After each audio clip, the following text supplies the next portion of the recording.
Hello. This talk was recorded to coincide with an exhibition at the Met called the Harlem Renaissance and Transatlantic Modernism. It runs from February to July the 28th, 2024. Now, as many of my subscribers live outside the US, I should explain that Harlem is a district of New York City north of Central Park, and it saw a sudden flowering of artistic and cultural activity between the end of World War I and the beginning of World War II. And that artistic rebirth became known as the Harlem Renaissance. You might be asking, though, why did it take place in Harlem and why at that time? This illustration explains one reason. It shows a massacre that took place between September the 24th and 26th, 1906, when white mobs killed dozens of black Americans and injured scores more. It was known as the Atlanta Race Riots, or sometimes Atlanta Race Massacre, and it was one of many violent events in the southern US at the beginning of what's called the Jim Crow era. So between 1910s and the 1970s, a great migration took place. Roughly 6 million black Americans moved from the southern states to the northern, Midwestern and Western states. In fact, one of the largest movements of people in US history. And they migrated to escape from the sort of violence you see here, the Jim Crow laws, indentured labour, the lack of social and economic opportunities, and even widespread lynching. Before I move on, I should just explain to those outside America that Jim Crow, which I've mentioned, is a pejorative term originally associated with a song and dance routine performed by a white man blacked up as a caricature of African Americans. And the Jim Crow laws were local and state laws that enforced segregation based on skin colour. And that segregation took place in schools, libraries, public transport, hotels, restaurants, in fact, anywhere that people met. And in addition, those facilities, such as schools and libraries that were open for African Americans, were massively underfunded. Now, many of those African Americans who moved from the South settled in Harlem. And these are 3 African American flappers, perhaps about to dance the night away in one of the jazz clubs for which it became famous. The Cotton Club, Savoy Ballroom, and these attracted both black and white audiences. The Harlem Renaissance brought jazz to widespread attention and appreciation, and it saw the rise of legendary jazz figures like Louis Armstrong, Duke Ellington, Bessie Smith, and others. Now, I'm going to be talking about art, in particular painting, but the Harlem Renaissance was a rebirth of all forms of culture, in particular music, jazz, literature, poetry, religion, philosophy, fashion, photography, and so on. I've selected 10 artists representing the Harlem Renaissance in the visual arts. So let's get started. Meta Fuller became one of the leading black female sculptors in America. She was born in Philadelphia, relatively well-off middle-class family.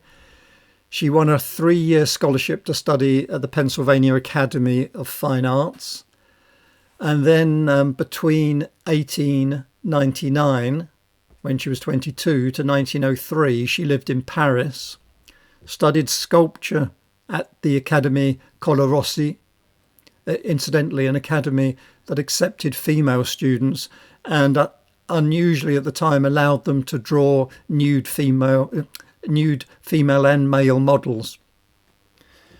She drew at the École des Beaux-Arts, learnt and studied painting with Raphael Collin, a French academic painter. And in 1902, she became the protégée of Auguste Rodin. And that was when, 1902, she completed this bronze, which I think you can see shows his influence. In fact, she became so skilled at representing suffering that the French press described her as the delicate sculptor of horrors. She returned to Philadelphia the following year, 1903, but was shunned by the art scene there because she was black. She married a few years later to Dr. Solomon Fuller and added his name to hers. So she was born Meta Warrick. And then sadly, in 1910, a fire destroyed 16 years of her work, leaving her emotionally devastated. But despite this setback, she became the first African-American woman to receive US government commissions. She received further commissions, including this one in 1913, this statue, which is called Emancipation, to honour the 50th anniversary of the Emancipation Proclamation. And in 1999, it was cast in bronze and placed in the Harriet Tubman Park in Boston's South End. And in celebration of the park's anniversary, quotes by Fuller describing her statue and her thoughts about the proclamation were engraved on the statue's base. She wrote, "The Negro has been emancipated from slavery, but not from the curse of race hatred and prejudice. It was not Lincoln alone who wrote the Emancipation, but the humane side of the nation." Just to explain further for non-US listeners, the Emancipation Proclamation was issued by President Abraham Lincoln on the 1st of January 1863 as the nation approached its third year of bloody civil war, and it declared that all persons held as slaves are and henceforth shall be free. You can see at the centre of this composition there's a young woman and man standing upright, semi-nude, and the couple are emerging from a tree. It's a tree of knowledge, and you can just see behind the male figure is another female figure representing humanity, clothed in a gown, and she's bowing her head and resting it on her raised left arm, and her right hand is resting gently on the young man's shoulder. Fuller went on and achieved significant recognition in her long career, and her work was exhibited nationally and internationally, and she received numerous awards. Supported the many young black artists and established the Negro Art Theatre Workshop in Boston. This is the work of African-American photographer James VanDerZee, and this photograph is typical of his style. It's set up, arranged in his studio, and it's been manipulated by adding an ethereal image of a child, which you can see bottom left, holding a doll to indicate the marriage's future fertility hopes. He was very technically proficient, and his aim always was to improve on nature, and he did that by adding images to a scene or manipulating it to make the sitter more attractive. And as a result, he quickly became the leading photographer in Harlem and was much in demand. And in fact, he took so many photographs of individuals and in the streets that he helped define what we know of the day-to-day Harlem Renaissance at the time. Here's a an example, another side of Harlem, a wealthy couple pose with what at the time I believe was the most expensive car you could buy, a Cadillac V16. Now, James VanDerZee was born in Lenox, Massachusetts, and had an early gift for music, and he wanted to become a professional violinist. But his second interest was photography. He bought his first camera when he was a teenager and even improvised a darkroom in his parents' house. Now, he moved to New York, where he worked as a waiter and elevator operator, and he played there in the Harlem Orchestra. The following year, he married, moved back to Lenox, where their daughter was born, and in 1915, when he was 29, he moved to Newark, New Jersey, and that was a breakthrough because he became a darkroom assistant, and so he learnt the dark arts of photography. The same year, he moved back to Harlem and set up a studio, as there was a big demand for photographs from many migrants and immigrants arriving. And he became known much later by accidents. A researcher came across his studio and asked if he had any photographs of the 20s and 30s. He had, of course, thousands of such photographs and negatives, and these became the basis of an exhibition called Harlem on My Mind in 1969 at the Metropolitan Museum of Art in New York. And he was then 83, and that was when his career took off across the country and internationally. He held many solo and group exhibitions, and he died when he was 96.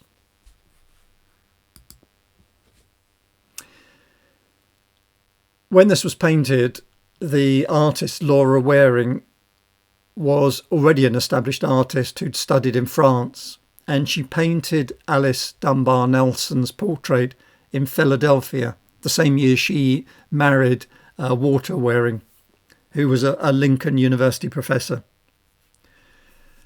Now, by the year she painted this, 1927, Alice Dunbar Nelson was an American poet, journalist, author, and women's rights activist, and in high demand as a public speaker.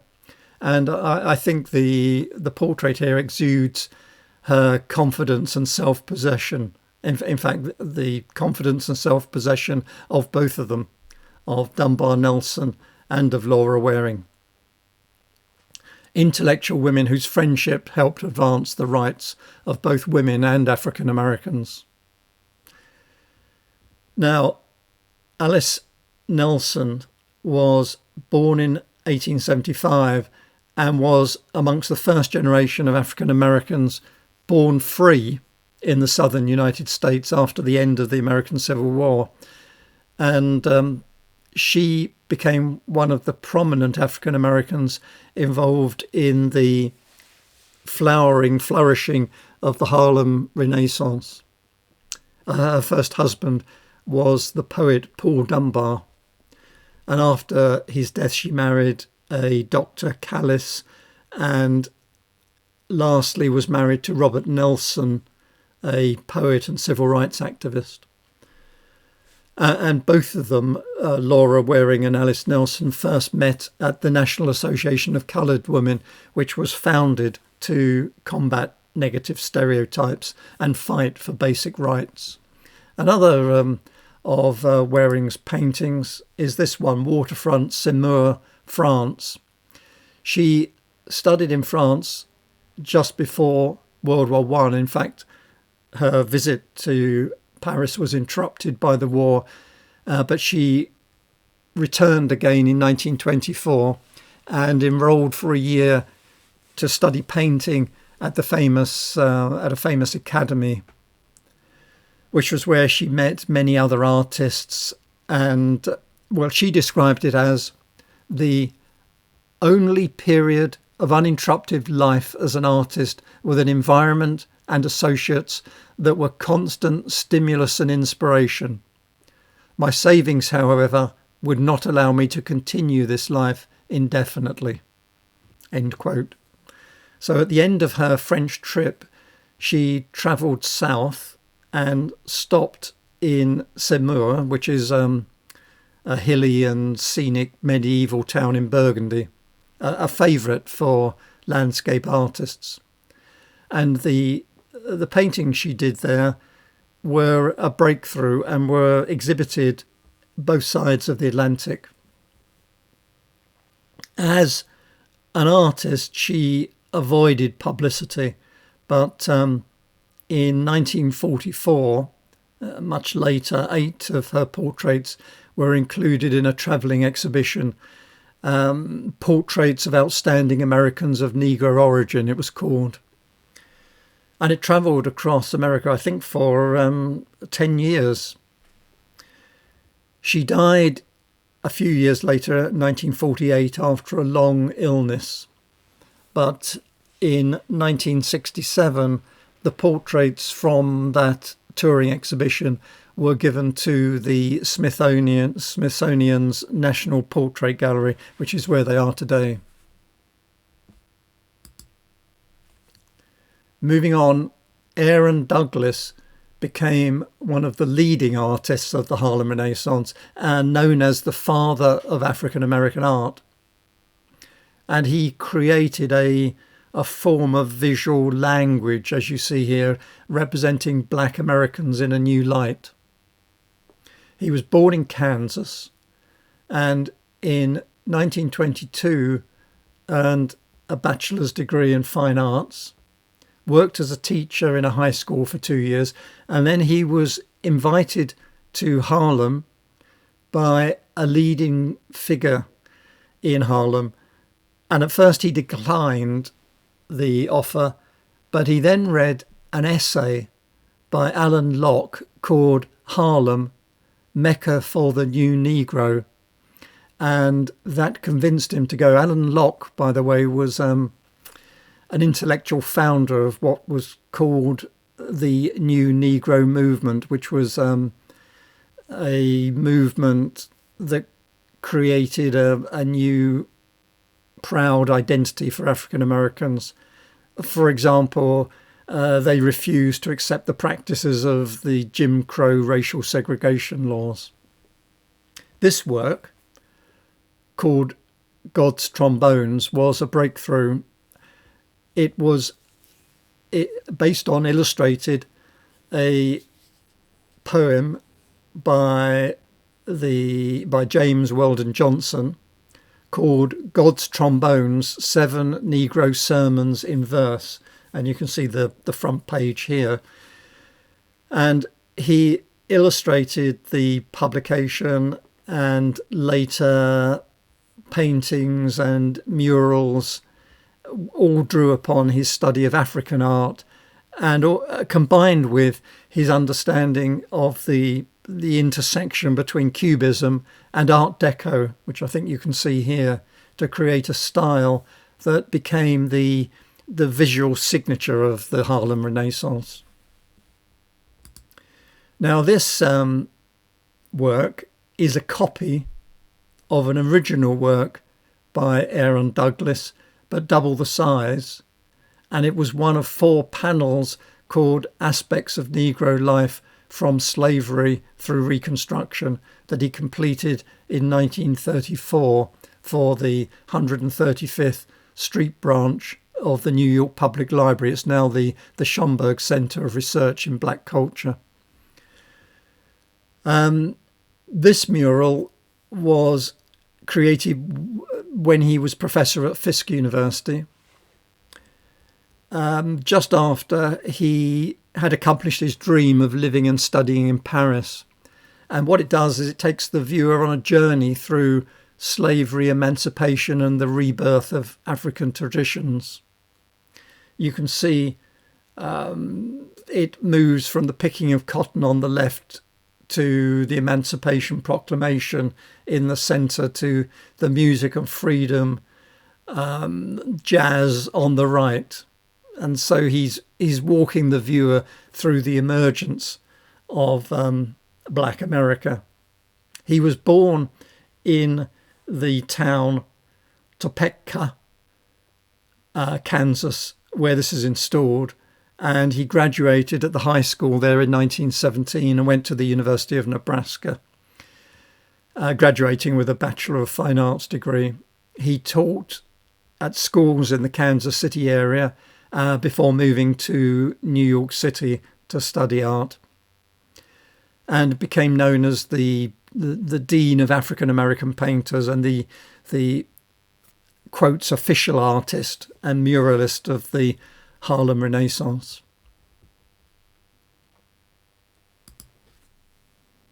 Nightlife is a portrayal by Archibald Motley of a crowded cabaret in the South Side neighborhood of Bronzeville, Chicago. You can see how the stylized figures here create an array of diagonal lines that introduce this sense of activity, of movement, and that the movement combined with these shocking shades of magenta and violet capture the fun and excitement of the dancers in the bar. Motley created this network of gestures and glances among the people, drawing attention to the various social interactions that are animating the scene. He was incidentally inspired in part after having seen Edward Hopper's Nighthawks, which had just entered the collection of the Art Institute of Chicago the year before. Although, of course, Hopper's work conveys a sense of stillness and loneliness, and Motley, as we see here, is all activity and movement. Now, unlike most of the artists here that I'll be talking about, Motley never lived in Harlem. He was born in New Orleans, Louisiana, and his parents moved to Chicago, which is where he grew up, in a predominantly white neighborhood. His maternal grandmother, shown in this portrait here by Motley, was a slave, and he tells how he listened carefully to her many stories as he was growing up.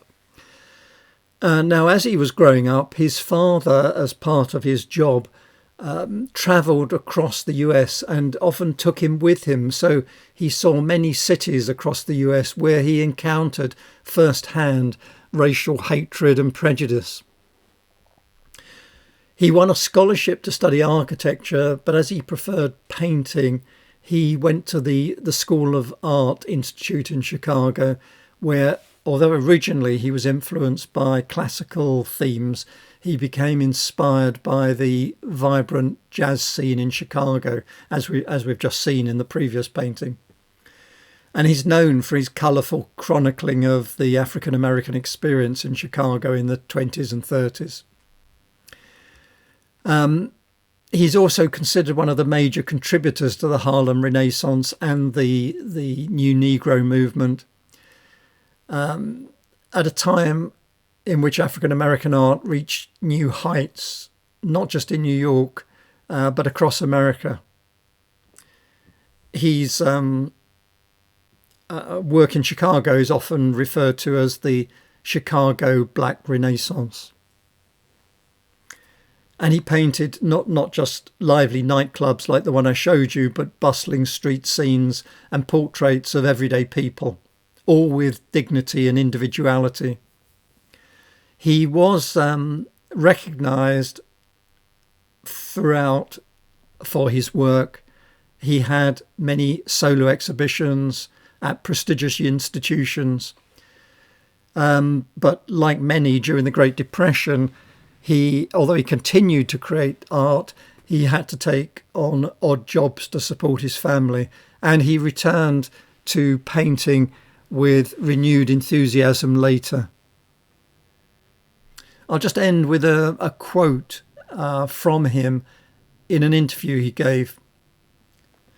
"Racism is the first thing they've got to get out of their heads. Forget about this damned racism. To hell with racism. That means nothing to an artist. We're all human beings."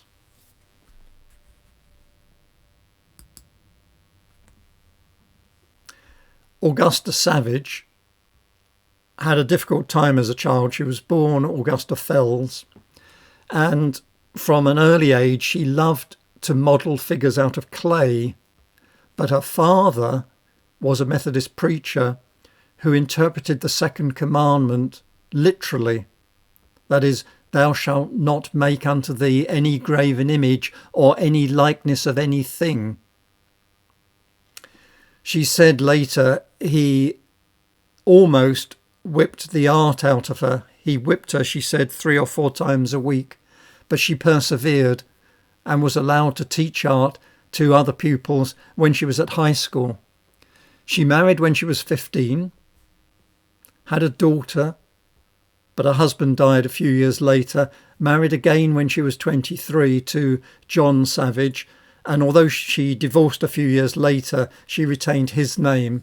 And then when she was 31, she married again, although her husband died the following year. In 1921, she moved to New York, but as she couldn't afford to attend the School of American Sculpture, she applied for and won a scholarship to Cooper Union. And in fact, she won that scholarship ahead of 142 men and went on to complete the 4-year degree course in just 3 years, and found herself amidst the flourishing Harlem Renaissance. Her sculptures, as we can see here, often depict black people in dignified and realistic portraits that challenge the conventional stereotypes at the time. She applied for a summer art programme at the Fontainebleau School of Fine Arts in France, was accepted, but then the American Selection Committee found out she was black and rescinded the offer.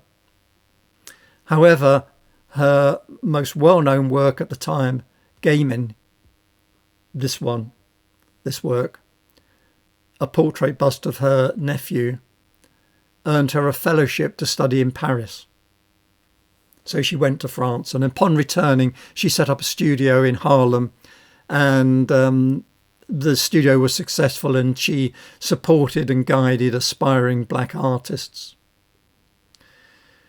She wasn't just focused on creating these sculptures. She was actively advocating the inclusion of black artists in government-funded art projects, and this led to the creation of the Harlem Community Arts Centre, where she became the first director. We don't know, in fact, a lot about her, particularly her later years. I've read that she retired to the Catskill Mountains of New York, and eventually she returned to New York to live with her daughter. There is a chapter on her in Teresa Leininger Miller's book, New Negro Artists in Paris. This piece, Realization, to me, I'm not sure, there's not a lot of information about it. To me, it looks like a plaster version. There are 2 figures, a man and a woman. I think, by the way, the head behind is hanging from the wall.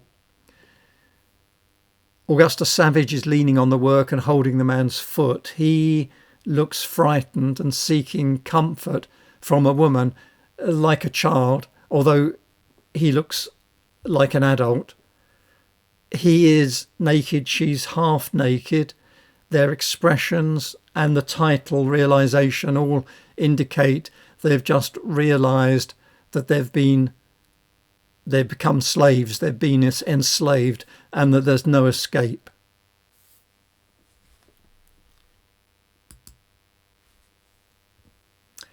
Hale Woodruff established himself as a powerful creator of murals, and this one is the Amistad Mutiny mural at Talladega College, Alabama, and it depicts a story of how enslaved Africans revolted aboard a slave ship in 1839. They attacked the crew with sugarcane knives in a desperate attempt to return to Africa. Now, it became a case that was argued in court, and eventually it went to the Supreme Court, which ruled that Africans were free individuals and never had been slaves. And that's shown in the second of the three murals, and in the final mural they're shown returning to Africa. Woodruff grew up in Nashville, Tennessee, and displayed an early aptitude for art. For example, he drew cartoons for his high school newspaper. And this passion for art led him to study at the Heron School of Art and Design in Indianapolis, and that laid the foundation for his formal artistic training. He received a prestigious award that allowed him to study in Paris.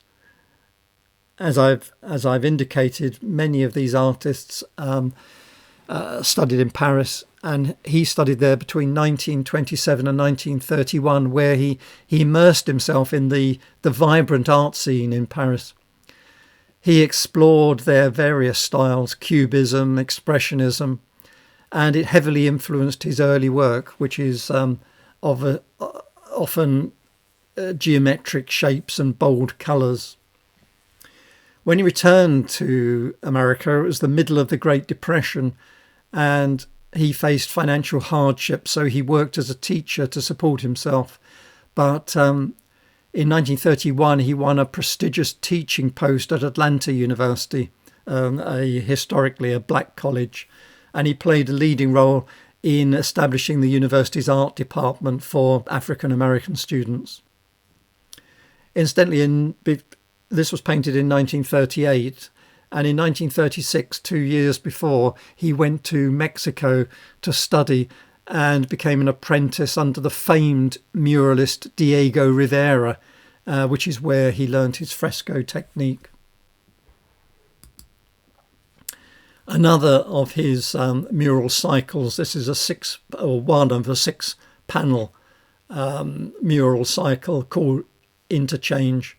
This is panel 2, The Art of the Negro, and it's at Clark Atlanta University Art Collection.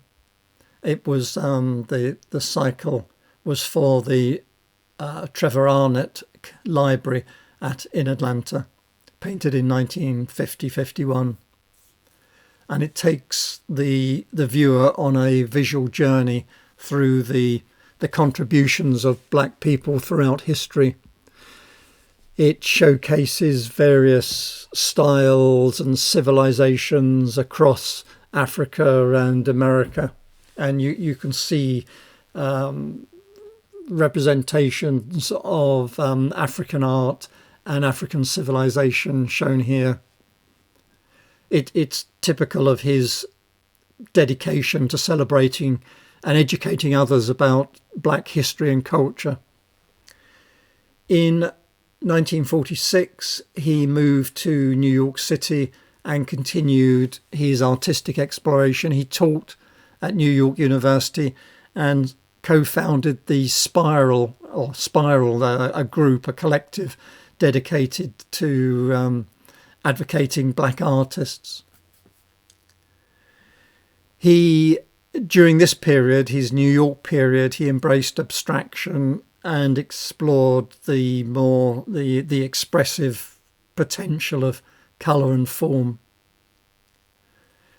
and left behind a legacy as a pioneering artist, educator and advocate for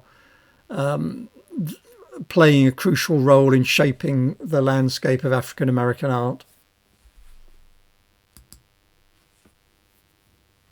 This is Lois Jones, who started her career as a textile designer, but during a teaching post at Palmer Memorial Institute in Sedalia, North Carolina, she created several paintings, including this one, that marked her transition to fine art as opposed to textile design. She was born in Boston in 1905 to working class parents. They spent their summers in Martha's Vineyard, and she displayed artistic talent from a young age. She was encouraged by her family. She studied at the Boston High School of Practical Arts, the School of the Museum of Fine Arts, and the Designers Art School of Boston. When she was 23, she was offered a teaching position at the Palmer Memorial Institute that I already mentioned in North Carolina. And despite the fact that it was a 50% salary cut from her job as a textile designer, she jumped at the chance because she had the opportunity to set up a new art department. And 2 years later, she joined the faculty at Howard University in Washington, D.C., and she remained there for the next 47 years, inspiring generations of those that became prominent African-American artists. She took a sabbatical in 1937-38, where she studied at the prestigious Académie Julian in Paris, and that was transformative. It changed and expanded her artistic depth and changed and transformed her style.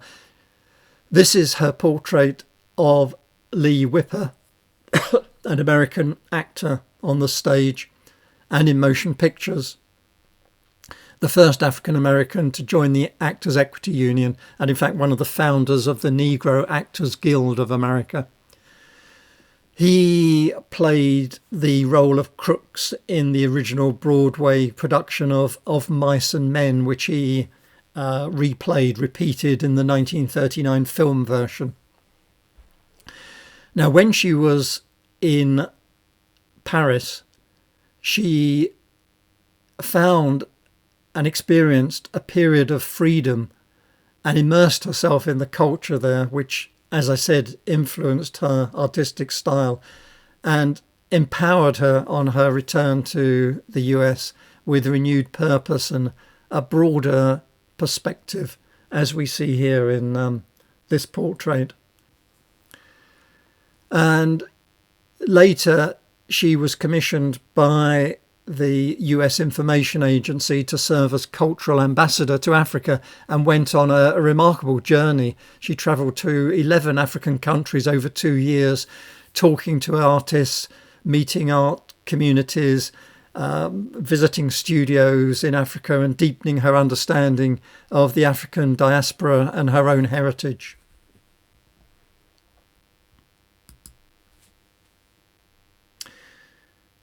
Charles Alston painted Walking 2 years after the Montgomery bus boycott.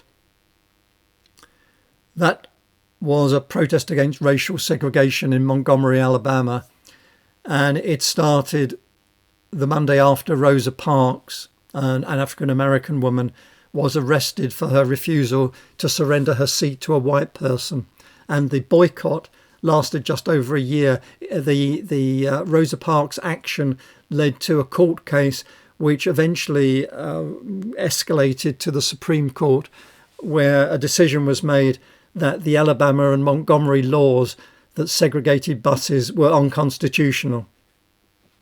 Now, Alston wrote, "The idea of a march was growing. It was in the air, and this painting just came.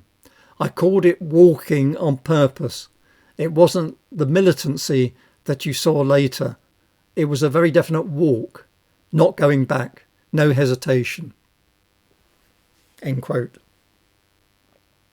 And we see here the flattened planes of colour, the sculptural forms inspired by his interest in African sculpture and European modernism. And this approach, the flattened planes of colour, add weight and power to the figures. And you'll see here, if you look, he plays particular importance on the often overlooked role that women played as leaders and critical contributors to the success of the civil rights movement. Alston was sculptor, painter, artist, muralist, teacher, and he played a pivotal role in the Harlem Renaissance. He was born in Charlotte, North Carolina, and his talent blossomed early. He moved to New York City with his family as a teenager, attended high school in New York, and later earned both a Bachelor of Arts degree and a Master of Arts degree from Columbia University. He became a successful illustrator for popular magazines like Mademoiselle and The New Yorker, and participated actively in the Harlem Renaissance art scene, created works that address themes of black identity, social justice and community life. And he became the first African-American supervisor of the Works Progress Administrators, the WPA Federal Art Project in New York. And that enabled him to mentor and empower other young black artists during the Great Depression. He created this family portrait in bold colours and carved into the paint with a palette knife. He wrote about this painting, it was, quotes, an attempt to express the security, stability and human fulfilment which the ideal family represents. Artistically, my problem was to find the painterly equivalents for these qualities, as well as tell the story.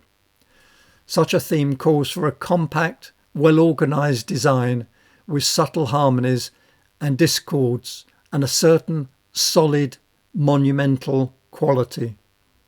End quote. He designed and painted influential murals in many prominent locations like the Harlem Hospital, the Golden State Municipal Life Insurance Building, and his many sculptures include the bust of Martin Luther King Jr., which is in the White House. And all of this further solidified his legacy. He was also a co-founder of Spiral, the art collective, which promoted and celebrated the work of black artists in Harlem.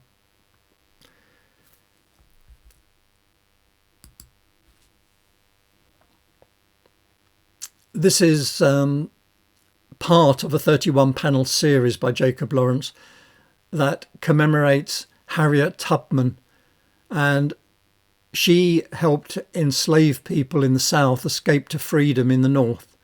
And each one of the 31 panels captures a moment in her life and highlights her courage and dedication to fighting for freedom. This is The Last Journey and appears on the last spread in a book that he produced, accompanied by the following lines in verse. The chariot was sent by the Lord's own hand, and Harriet rode the chariot to the promised land. The final page reads, Harriet, Harriet, born to be free, led her people to liberty. Jacob Lawrence also wrote and illustrated a children's book called Harriet Tubman and the Promised Land, which was first published in 1968 with a yellow dust jacket and re-released with a black one in 1993, dedicated to the courageous women of America. And in the introduction to that edition, the 1993 edition, he recounts when he first heard about Harriet Tubman's pioneering legacy. He wrote, I recall learning of Harriet Tubman from my mother and from the many school teachers and librarians within New York's Harlem community with whom I had the opportunity of coming in contact when I was a very young boy of about 5 or 6 years of age. I will always remember the drama and exploits of Harriet. I end with another series of murals by Jacob Lawrence, and this one is about the Great Migration, where the story of the Harlem Renaissance began. It was a struggle of African American migrants to leave the South and adapt to the northern cities, and that became the subject of this series, which was created when he was young. I think he was 23 when he created this series. It was exhibited in 1941 at the Museum of Modern Art and attracted wide attention. He was quickly seen as one of the most important African American artists of the time. On the left, we see children in the fields working. They're carrying heavy containers of cotton, and it was painted intentionally in the style of ancient Egyptian wall paintings. One of Lawrence's great champions, the philosopher I mentioned previously, Alan Locke, advocated a new African American consciousness, a new culture grounded in race pride, and for painters and sculptors to recognise their heritage in ancient Egyptian art. On the right, 3 schoolgirls are writing on a blackboard in a school in the north. Their bright clothes and education contrast with the underage labour in the south. In the south, quote, "Black children faced overcrowded classrooms that lacked books and basic supplies. Teachers were underpaid, undertrained and overworked. In 1917, there were only 64 black public high schools in the entire South. And until World War II, rural black children often went to school for no more than 3 to 6 months a year. They spent the rest of their time working with their families at home or on a farm." End quote. And education is often cited as another reason why families moved from the south to the north. Incidentally, the captions were not the original. They were rewritten in 1993 to avoid what was then the racist language that was used in the original version, 1941. And also to make them the text shorter and more direct.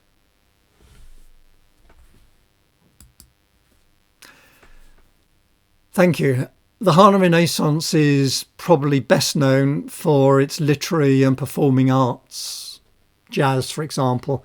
But what we've just seen, I think, is its the contribution, the key contribution made by sculptors, painters, and printmakers to a movement that instilled a spirit of achievement and pride in African Americans. Thank you for your time, and I will be back soon with another talk.